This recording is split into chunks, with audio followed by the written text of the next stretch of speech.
Halo teman-teman, kembali lagi bersama saya di channel Humaira Ismail. Nah, kali ini kita akan cerita-cerita sedikit beberapa pengalaman teman-teman. Awal mula saya mulai suka dengan ikan koi dan juga ingin memelihara ikan koi pada awalnya. Jadi teman-teman, saya hobi piara ikan koi itu sebenarnya nggak lama. Kemungkinan berkisaran 2 bulan yang lalu saya mulai suka dengan ikan koi dan saya juga kepingin melihara ikan koi. Kemudian mulailah saya cari-cari info di mana jual ikan koi. Jadi kalau di daerah Depok sini yang jual ikan koi itu di daerah Parung teman-teman, pasar ikan hias Parung. Sana banyak sekali jenis ikan hias. Nah, jadi awal pertama kali saya beli ikan koi itu di pasar Parung sana. Kemudian saya ternyata ikan-ikan di sana awalnya yang pertama ikan koi yang pertama saya beli itu campur ya teman-teman. Pohaku ada sangke dan yang lainnya itu awalnya saya beli 5 ekor. Ada juga kalau nggak saya salah itu kumpai platinum juga. Itu dengan di kisaran 350.000 itu untuk size 23-an 23 gitu. Nah, untuk 5 ekornya lumayan juga itu ya. Itu saya tuh berpikir ketika itu mahal juga gitu seperti itu. Untuk 5 ekornya di ukuran 23 sentian itu harganya sampai segitu.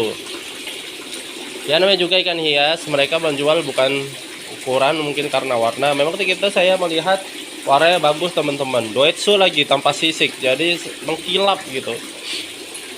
Kemudian saya pun membeli, kemudian saya taruh di kolam terpal ini. Nah, awalnya ini kolam terpal saya niatkan untuk pernah saya pelihara untuk ikan gurame dan nila.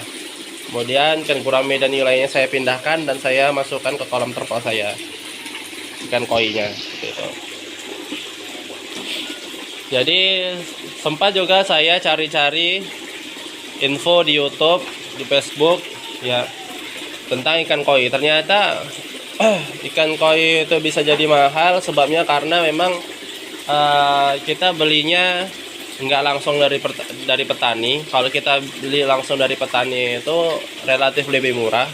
Dan kalau kita ini juga yang buat dia mahal itu ikan koi karena corak dan jenisnya seperti itu teman-teman.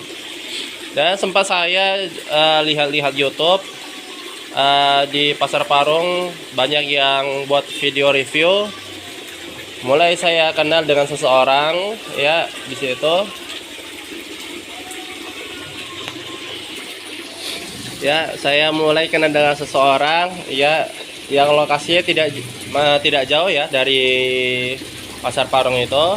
Beliau seorang petani ya, petani koi, dan bukan cuma petani koi saja, beliau petani ikan gurame, bawal, dan nila seperti itu, dan ikan mujair seperti juga.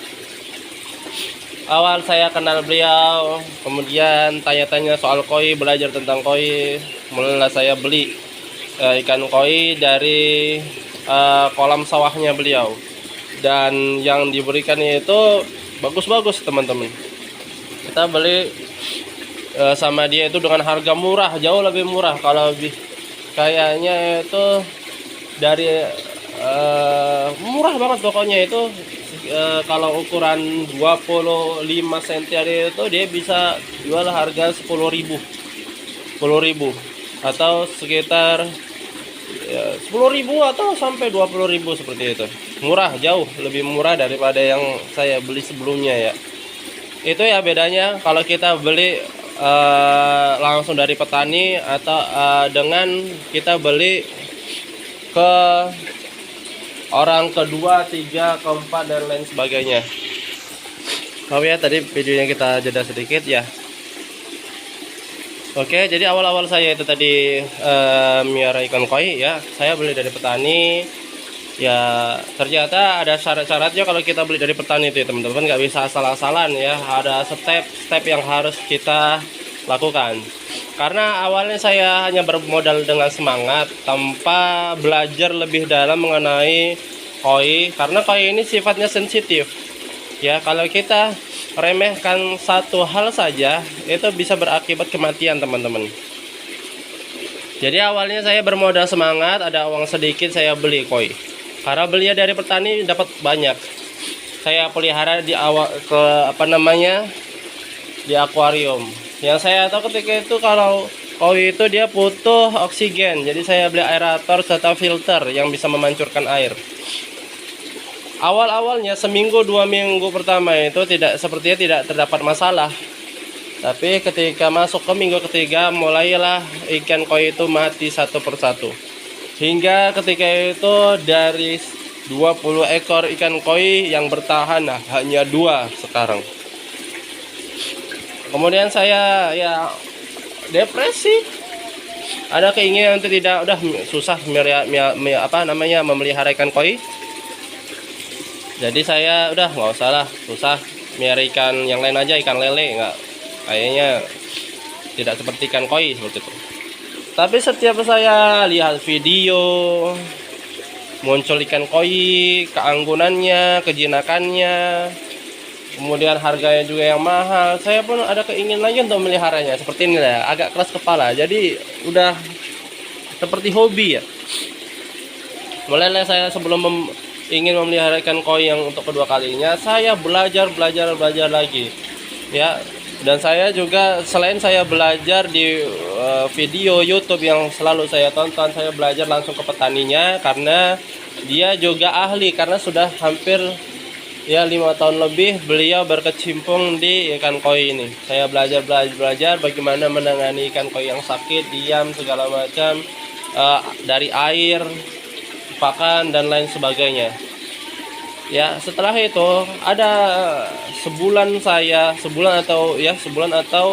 lebih saya sudah mengetahui seluk-beluk tentang ikan koi ini, bagaimana cara perawatan dan penanganannya. Saya pun mulai memberanikan diri. Saya mengambil koi dari teman saya tadi, dari si petani koi itu tadi, saya mulai ambil ya sedikit-sedikit saja. Kemudian saya beli yang jumbo-jumbo yang seperti ini yang sekarang sekalian lihat, saya coba karena saya lihat murah, saya beli juga. Dan alhamdulillah sampai sekarang mungkin ada sekitar 3 minggu masih bertahan, alhamdulillah ya. Dan alhamdulillah sampai sekarang ini belum ada yang sakit, dia sehat ya. Jadi bagi teman-teman yang ingin memelihara ikan koi, silakan, tapi pelajarilah bagaimana kehidupan dan apa yang diinginkan ikan koi itu harus kita penuhi. Memang ikan koi ini sangat manja teman-teman, karena kalau kita enggak peka, kalau kita enggak perhatikan dengan detail apa yang menjadi kebutuhan mereka, mereka akan mati ya. Mulai dari suhu air yang berubah, atau tiba-tiba suhu air berubah tiba-tiba ketika turun hujan masuk ke dalam kolam, atau ikannya stres, atau dari mulai pakan, filter, aerasi dan lain sebagainya, itu perlu sangat dipertimbangkan dan diperhatikan. Memang sangat lelah, saya sudah merasakan sekitar ya sampai sekarang saya selalu lelah. Karena apa? Yang paling lelah itu adalah setiap kita ini membersihkan filter teman-teman. Jadi ini filter yang standar ya, di bawah standar mungkin ya teman-teman, karena filter ya untuk ikan koi itu memang harus benar-benar yang bagus teman-teman. Karena kondisi air, kesehatan kondisi air yang bagus itu menentukan umur koi ya, ketahanan koi ya, seperti itu. Kalau ini yang sudah sangat bukan standar ya, di bawah standar kalau menurut saya. Karena apa? Saya kalau kita mengandalkan ini saja, itu sekitar seminggu dia sudah kotor teman-teman. Beda dengan yang standarnya teman-teman. Kalau kalian pernah lihat filter yang bentuknya membulat tabung seperti ini, dia warna biru, itu ada chamber itu di dalamnya itu yang sudah sangat standar teman-teman ya, dan itu harganya lumayan mahal. Maka karena memang saya minim dalam keuangan, saya buat yang seperti ini saja. Tapi kalau kita pakai yang ini capek kita teman-teman, karena apa, setiap 2 minggu maksimal 3 minggu ya, maksimal 3 minggu itu harus diganti teman-teman, harus dibersihkan, maksudnya harus dibersihkan dari kotoran-kotoran, sisa-sisa dari koi ini. Karena kalau kita terlambat saja, filtrasi ini nggak akan kuat teman-teman, nggak akan kuat menyaring kotoran-kotoran yang ada, karena di sini sudah menumpuk. Kalau kalian ingin buat eksperimen, itu kalau sudah seminggu saja dia udah numpuk teman-teman. Maka dari itu, kalau memang kepingin melihara ikan koi dan filtrasinya seperti ini, usahakan 2 minggu sekali, silakan dibersihkan. Itu maksimal ya, jangan sampai lebih, karena dikhawatirkan filtrasi ini sudah tertumpuk kotoran dan air sudah tercemar, ikan akan mulai sakit teman-teman ya. Jadi seperti itu. Memang kalau kita lihat ikan koi itu sangat luar biasa ya, bagus, cantik. Saya suka melamun dekat kolam nih sebenarnya, lihat mereka berenang ya, manja. Kalau dikasih makan dia jinak, bisa kita pegang.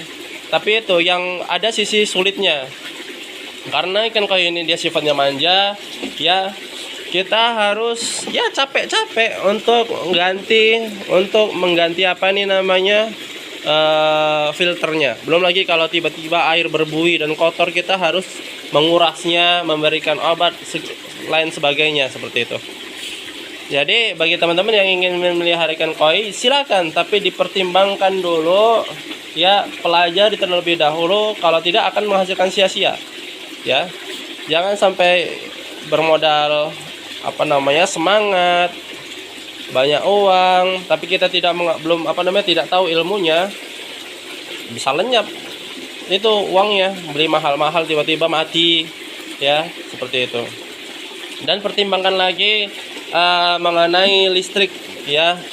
Ya bagi teman-teman yang takut terkena biaya listriknya mahal, dipertimbangkan, karena ini selalu membutuhkan listrik teman-teman untuk filtrasi atau yang menggunakan aerator juga, seperti itu perlu dipertimbangkan. Karena belakangan hari ini di rumah saya mati listrik 2 kali, dan saya sudah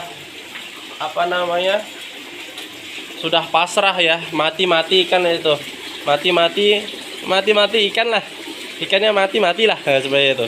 Dan alhamdulillah sampai sekarang ini belum dijemput ya sama sang pencipta. Alhamdulillah, berarti Allah masih mengizinkan saya untuk melihara ikan ini. Oke, sekian saja video saya dari hari ini teman-teman. Bila bermanfaat, jangan lupa klik like, subscribe, dan share ke teman-teman sekalian, ke teman-teman sekalian. Oke, sekian video video kita kali ini. Sampai jumpa di video yang berikutnya. Yuk.